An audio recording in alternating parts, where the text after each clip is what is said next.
তাড়াহুড়া করলেই কি হইব? তাড়াহুড়া কাম জীবনও হয় না, আর এলোমেলো এলোমেলো হয়ে যায়।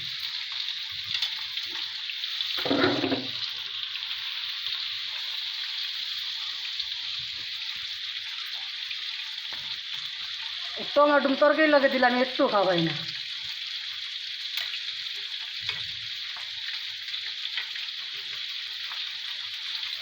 আমার কাছে বলে ভালোই লাগে টমেটোর তরকারি। আমার ভাত হয়ে গেল, ডালটা বাটমো, সব কমপ্লিট হয়ে যাবে। মাছটা ভাজা হইল। আনারসের দাম পাবো, জানো তো আনারসের দাম এবার পাগল। আপেল তো এমনি মনে করেন 400 টাকা কেজি।